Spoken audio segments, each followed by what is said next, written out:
Salut et bienvenue sur Cybermatic pour un nouveau tuto sur Power BI et sur la mise en forme conditionnelle des graphiques. Certains graphiques permettent des niveaux de personnalisation, notamment de la colorimétrie, qui sont super sympas à utiliser quand on sait où chercher. Du coup, c'est assez complémentaire avec le précédent tuto que j'avais fait sur la mise en forme conditionnelle, mais cette fois-ci dans les tableaux. Donc là, on va voir comment on fait ça avec des graphiques barres, air, lignes, et je vais également montrer la petite exception du circulaire qui est un peu moins malléable que les autres. On passe à la pratique. Je suis sur un rapport Power BI, somme toute relativement classique, dans lequel j'ai absorbé ma liste des tutos YouTube, donc rien de très nouveau. C'est une liste qu'on utilise beaucoup, donc dans lequel j'ai des ID, des titres, des dates, des choix, donc tout ça est directement intégré. Donc il n'y a pas de modèle de données, il n'y a qu'une seule table, donc là-dessus c'est relativement simple. Et du coup j'ai inclus deux graphiques qui me permettent de suivre des KPI qu'on peut estimer pertinents. Alors là, pour le coup, c'est pas le fond de la donnée qui est intéressante, c'est uniquement la partie graphique. Ok, c'est là-dessus qu'on va se concentrer aujourd'hui. Tout d'abord, sur la partie circulaire, on est assez limité en mise en forme. On ne peut pas vraiment faire du conditionnel. Donc ça, c'est un vrai manque qu'on a, en tout cas avec cette vue-là. Je m'explique. En fait, tout ce qui est mise en forme, on va le faire, mais c'est fixé par type par quartier, par le type en fait. On voit là les enregistrés. On voit qu'il y a des traités et des encours, et que les couleurs sont directement modifiables dans cette interface. Donc là, si je le mets gris, il est gris. Si je le mets jaune, il devient jaune. Si je le mets de cette couleur-là, il devient de cette couleur-là. Ok. Et on n'a pas beaucoup plus d'options sur le circulaire que de le faire de cette manière-là. Donc un vrai manque, on aimerait avoir des choses qui sont un peu plus flexibles, mais bon, en l'état, on est sur ce niveau de mise à jour qui est ce qu'il est. Donc on est obligé de fixer une couleur par texte. Ok, donc c'est de loin en fait le plus contraignant des cas de figure. Ce qu'on va pouvoir faire par contre, c'est si on a vraiment besoin d'une colorimétrie particulière, alors on va pas l'avoir par quartier, ça va être un peu moins joli, mais on peut quand même utiliser un autre type de graphique qui va nous permettre de travailler de manière un peu plus sympa. Donc là on voit, je suis passé sur un diagramme à barre, okay, relativement classique. Et là, je vais montrer comment on va pouvoir faire de la mise en forme conditionnelle, soit à partir de texte, ou alors, dans un autre cas de figure, par rapport à des nombres. Je vais commencer par les nombres, et après je montrerai comment on fait une mise en forme conditionnelle avec du texte. Une fois qu'on est du coup sur notre graphique, ce qu'on va vouloir, c'est avoir des couleurs qui sont flexibles en fonction de la valeur. Ok, donc là, on est sur un prix unitaire par année, trimestre, mois, jour, peu importe.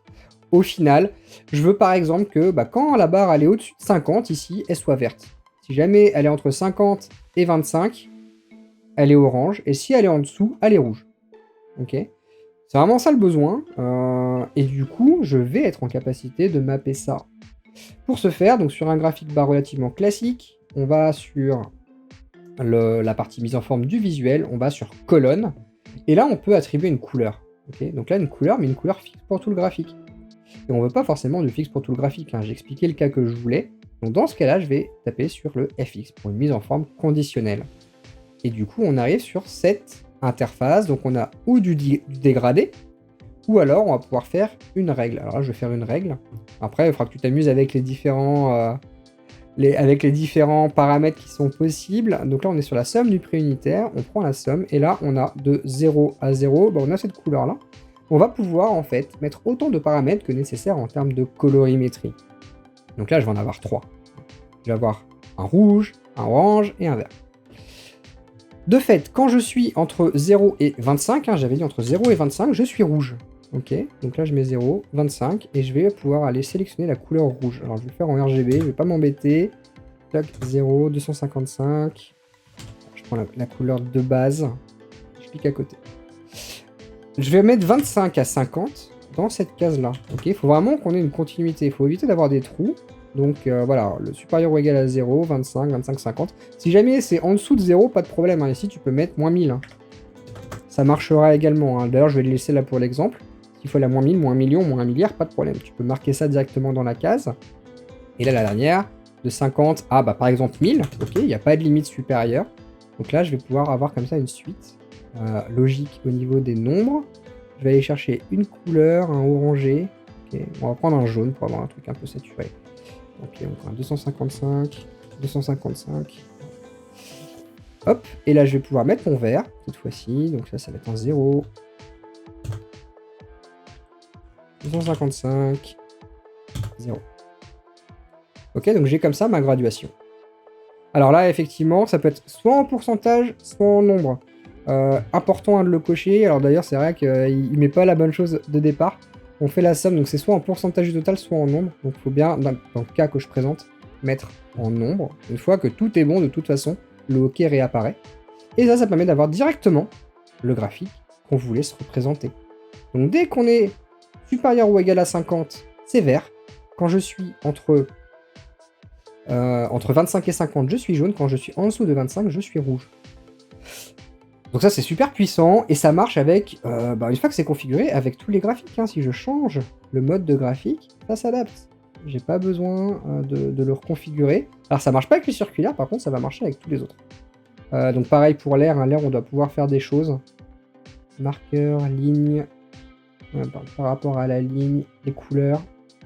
La couleur est fixe. Sur l'air, la couleur est fixe. Donc on peut quand même pas tout modifier. Ça dépend vraiment du visuel qui est utilisé. Donc l'arrière-plan, si on veut. On peut pas le faire sur tout. Il faut vraiment le savoir. On va pas pouvoir tout modifier. Donc là, on a la couleur de base, on a la couleur des titres. Donc voilà, il faut aller voir, hein, clairement, ce que permet de faire le graphique. En tout cas, hein, sur les points, on a bien repris le système de couleurs. Donc là, les airs, c'est pareil, c'est la même chose. On peut mettre avec un second axe également. Donc tous ces graphiques-là le prennent en charge. Donc une fois que c'est programmé en mise en forme conditionnelle, globalement, ça s'adapte pas mal. Et du coup, alors je me mets sur un bar classique. Si jamais je remonte, on voit que les couleurs changent. Là, on a une agrégation. Hein. Tout simplement, pourquoi les couleurs changent? C'est parce que quand on agrège, quand on se met par exemple au trimestre, il y a des valeurs qui s'additionnent et la règle de gestion reste la même. Si on est supérieur à 50, on est vert. Si on est en dessous, on est jaune. Et si on est vraiment très bas, on est à 25. Donc forcément, plus je remonte et moins j'ai de barres qui sont de la mauvaise couleur. Donc voilà, jusqu'à remonter à l'année. Et quand je redescends à une maille de temps spécifique, et je peux voir des choses qui m'intéressent. Donc on travaille en somme en moyenne, après ça dépend vraiment de ce dont on a besoin. On peut également faire le même type de règle cette fois-ci, mais avec du texte. Hein. C'est ce qu'on va faire ici. Donc je veux que les enregistrés soient en jaune, je veux que les en cours soient en vert et que les traités soient en bleu. C'est vraiment ça, et je veux que ça se fasse de manière dynamique. Ça veut dire qu'on va tester en fait ce qu'on a comme chaîne de caractères directement dans le dessous pour pouvoir y appliquer une formule. Donc pour ça, on évite ce menu afficher tout, on va aller dans le FX. Et par défaut, donc Power BI sait nous dire que le champ qui est en traitement est du texte. Donc là, cette fois-ci, on va marquer une valeur de texte. Donc par exemple, si c'est enregistré, alors on va mettre une couleur spécifique.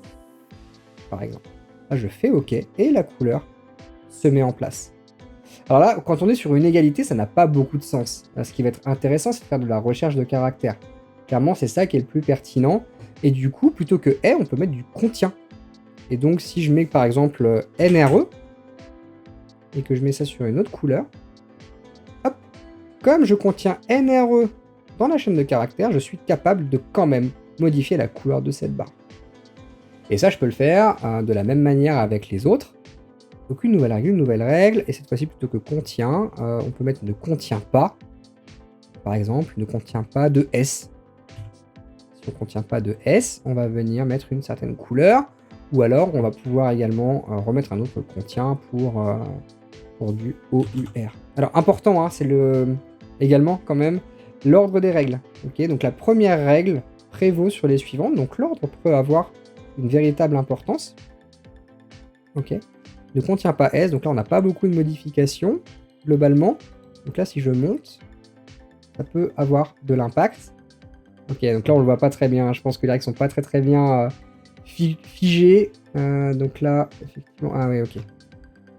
Donc si jamais on a modifié à la main une valeur ici, on ne peut plus bénéficier de la mise à jour automatisée. Dans ce cas-là, il faut retirer le graphique et le refaire. Donc il ne faut pas s'amuser avec le afficher tout. Ça, c'est un élément à prendre en compte.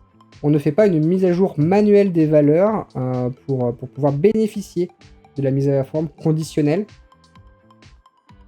Petit truc et astuce, donc si jamais on voit que les formules ne marchent plus, il vaut mieux supprimer le graphe et le refaire, et on ne fait que de la formule. Ok, donc je vais remettre le NRE, contient. Et je vais rajouter de nouvelles règles pour être sûr que c'est bien pris en compte. Donc là, ne contient pas de S. On va mettre une autre couleur, tac. Et au contraire, on va remettre un contient, OUR. On va remettre encore une dernière couleur. On va mettre un truc un peu plus saturé, là. Et là, ça permet d'avoir toute une colorimétrie qui s'adapte. Et le changement des ordres de règles ont de l'importance. Ne contient pas le S. Si je mets contient plutôt là, ça va bien se voir. Je vais mettre en premier. Effectivement, ça s'arrête là. Okay. Donc vraiment faire attention à l'ordre, ça c'est également la clé.